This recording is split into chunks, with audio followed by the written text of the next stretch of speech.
June can teach other people love. I mean, she is pure joy. I don't know if she sees things the way we see things. You know, I think she sees things the way they are. You know, I think a lot of people get caught up in their own world and get caught up in appearances and looks. I honestly believe June has this vision of just purity. And maybe that's just because she's my kid and I love her, but it's a beautiful thing. It's rare, you know, so.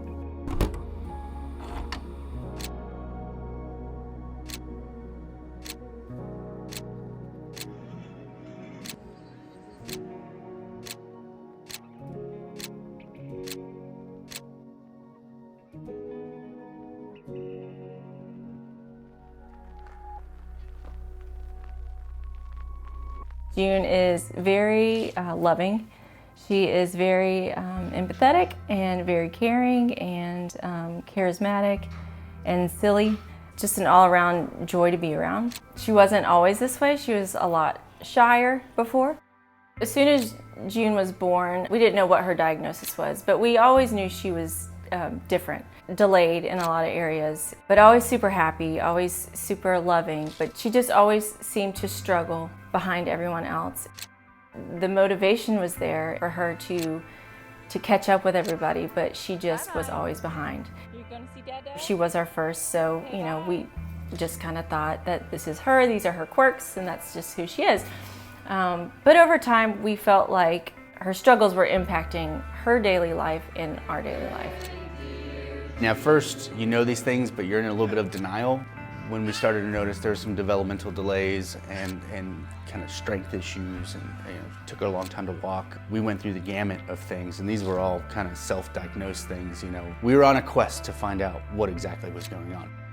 We had her in all the therapies, speech and occupational therapy and physical therapy. One day, the speech therapist suggested that we take her to a neurologist, and I thought at the time that that was kind of crazy. Eventually, we thought, well, it can't hurt. We know she's different, but let's just see if there's something that we don't know about that we're not seeing.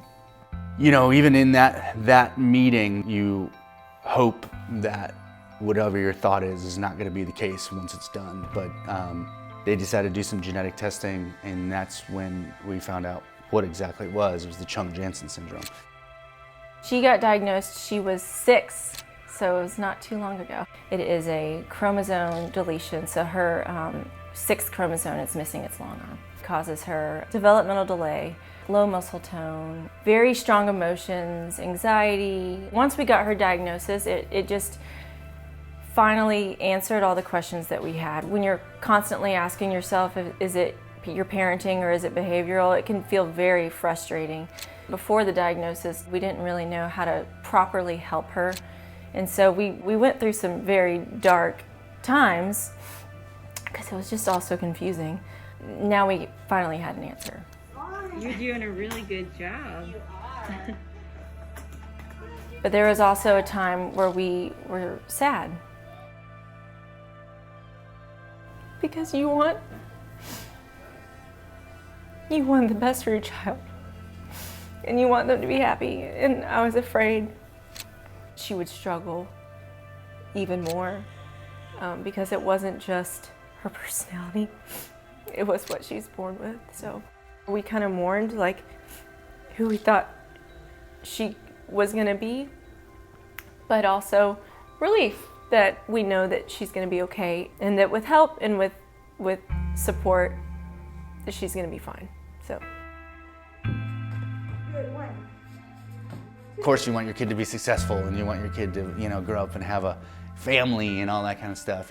I don't know if that's in her cards, but I want her to be happy, and I want her to feel love from other people and be surrounded by people that love her for who she is, that see her for who she is. She's a beautiful person, and I know that if she's loved, she'll prosper. So, community and love, that's what's important for me, for her.